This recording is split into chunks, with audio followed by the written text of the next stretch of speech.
कबीर आश्रम देवरी चैनल में सभी माता बहनों का हृदय से स्वागत है। आज मैं आप सबके लिए ऐसी कहानी लेकर के आई हूँ जिसे सुनकर के हर माँ और हर बेटा यह समझ जाएगा कि असली सपूत होता क्या है। कहते हैं कि एक गांव में तालाब था। उस तालाब पर 3 स्त्रियां पानी भरने गईं। वहां पर पहले से ही एक बूढ़ा आदमी बैठ करके कुछ खा रहा था। तीनों औरतें जमीन पर अपने अपने घड़े रखकर बैठ गईं और उस बूढ़े को सुनाकर आपस में बातें करने लगीं। एक औरत ने दूसरे औरत से कहा, पंडित पोथाराम का शिष्य और मेरा लड़का बाहर से पढ़कर शास्त्रों का ज्ञान सीख करके आया है। उसने पूरे मोहल्ले में धूम मचा रखी थी।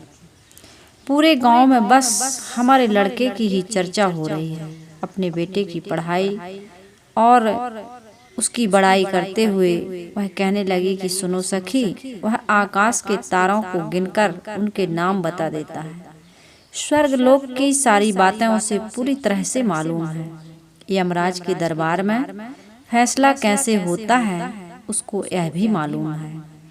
सभी देवगणों के नाम जानता है, यमदूतों के नाम और सभी नरकों के नाम धाम सब कुछ उसे जुबानी याद है। पता नहीं कैसे भगवान की सब बातें वो जान लेता है। जब वह शादी विवाह करवाता है तो सारे पंडित उसके आगे चुप हो जाते हैं। मैं ऐसे पंडित को जन्म देकर अपने को बहुत धन्य मानती हूँ। बाहर जब भी कोई मुझे देखता है तो कहता है, देखो शास्त्री जी की माँ जा रही है।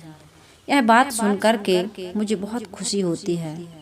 तब दूसरी औरत बोलती है, अरे सखी, मेरे बेटे का गुण सुनोगी तुम सोच में डूब जाओगी। मेरे बेटा जैसा पहलवान 10-20 गांव में नहीं होगा। वह रोज 500 उठक बैठक सुबह और शाम दोनों समय लगाता है।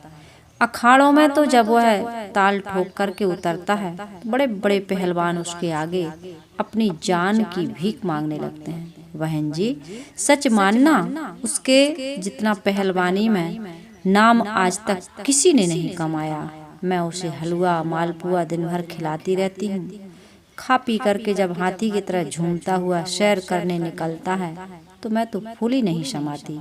अभी अभी मैं जिस रास्ते से आ रही थी, रास्ते में एक आदमी ने मेरी तरफ देखते हुए अपने बेटे से कहा, देखो पहलवान की माँ जा रही है। मेरे बेटे जैसा बेटा शायद ही किसी गांव का होगा। सच मानो सखी, मैं अपने बेटे की बड़ाई सुनकर खुशियों से झूम उठती हूँ। दोनों स्त्रियों की बातों को सुनकर के तीसरी स्त्री जो थी वो चुप थी। इस पर स्त्री ने कहा कि बहन, तुम कुछ कहती नहीं हो, क्या हुआ? कुछ बोलो। तुम्हारी हालत को देख करके ऐसा लगता है कि तुम्हारा बेटा लायक नहीं है। इस बात पर तीसरी औरत बोली, देखो मेरा बेटा जैसा भी है मेरे लिए तो बहुत अच्छा है। उसे नाम कमाने की लालसा नहीं है। वह बिल्कुल सीधे स्वभाव का है। दिन भर खेतों में काम करता है। शाम को घर आने के पहले ही वह सोच करके आता है कि मेरी माँ के लिए मुझे पानी भरना है, और जाने से पहले भी वह पानी भर करके जाता है। घर के काम से उसे इतना समय ही नहीं मिलता है कि वह नाम कमाए। आज मेरे बहुत कहने पर वह मेला देखने गया है, तभी मुझे आज पानी भरने आना पड़ा। मुझे आज इधर आते देखकर देखने वाले इसी बात पर आश्चर्य करते रह गए कि मुझे पानी भरने के लिए कैसे निकलना पड़ा। तीनों स्त्रियों की बात समाप्त हुई तो वे जल्दी जल्दी अपने घर पानी का घड़ा लेकर के वहां से रवाना होने लगी। बूढ़ा आदमी जो वहां बैठकर कुछ खा रहा था, उन तीनों स्त्रियों के पीछे हो गया। उसके पीछे पीछे जाने लगा। थोड़ी देर चलने के बाद पीछे से 3 युवक आ रहे थे। वे उन तीनों स्त्रियों के लड़के थे। वो भी मेला देख करके लौट रहे थे। एक ने अपनी पहली वाली स्त्री के पास जाकर कहा, माँ, मैं बहुत भाग्यशाली हूँ। इस रास्ते से जा रहा हूँ क्योंकि रास्ते में तुम मिल गई। यह कहकर वह जल्दी जल्दी अपने घर को जाने लगा। दूसरे लड़के ने दूसरी स्त्री से कहा, माँ, मैं मेले के दंगल में बाजी मार करके आ रहा हूँ।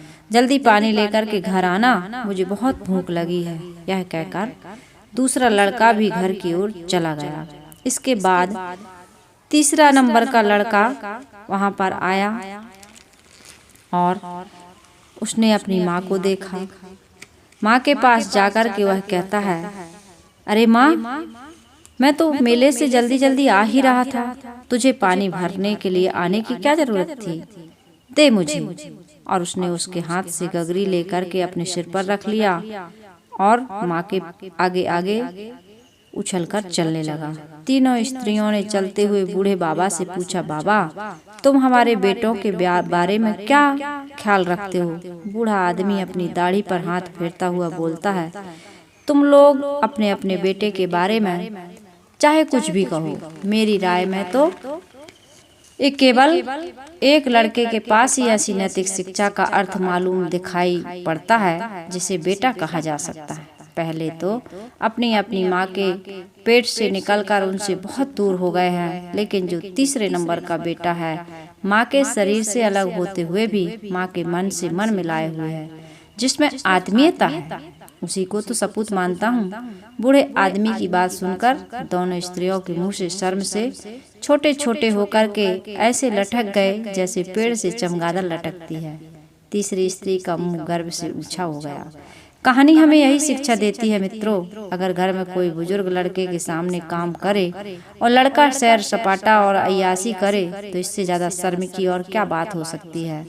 दूसरी कोई शर्म की बात हमें समझ में नहीं आती है। घर के काम में हाथ बटाना, बड़े बुजुर्गों की सेवा करना, जितना हो सके घर का काम करके बड़ों को खुश रखना, उनको आराम देना, ये अच्छे सपूत की पहचान होती है। इसी प्रकार सपूत हो या हमारी सपूतनी हो, बेटी हो, बेटियों को आज देखा जाता है कि सोते ही वो जैसे ही बिस्तर से उठती हैं तो अपने माँ से, अपनी दादी से चाय मांगती हैं, नाश्ता मांगती हैं, टेबल पर बैठ जाती हैं और भोजन मांगती हैं।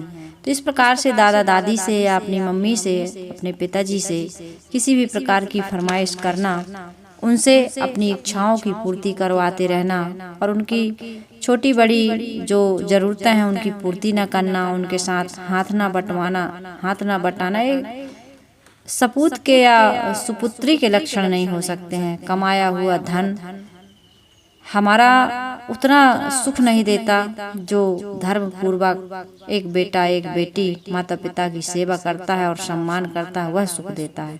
अगर हमारे माता पिता खुश हैं, उनको किसी प्रकार का दुख हमारी वजह से नहीं पहुंचता है, तो एक बेटे के लिए इससे बड़ी सपूत कहलाने की या एक बेटी को सुपुत्री कहलाने की और क्या बात हो सकती है। साथियों मित्रों, इस कहानी को सुनकर के यदि हम अपने जीवन में किसी प्रकार का परिवर्तन कर रहे हैं और अपने माता पिता के प्रति कर्तव्यों का निर्वाह कर रहे हैं, तो ये कहानी कहना और आपका सुनना दोनों का सार्थक हो जाएगा।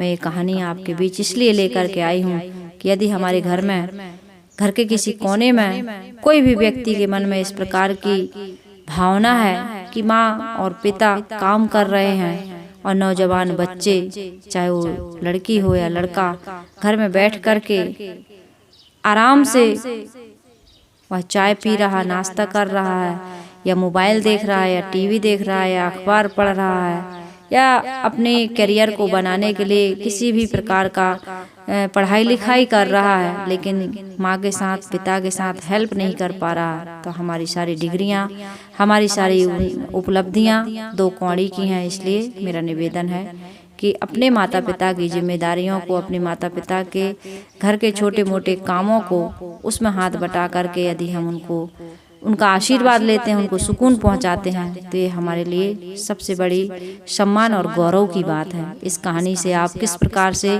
प्रभावित होते हैं, आपके जीवन में किस तरह का परिवर्तन होता है, आपके विचारों में किस तरह का बदलाव आता है, मुझे आप कमेंट के द्वारा ज़रूर लिखिएगा।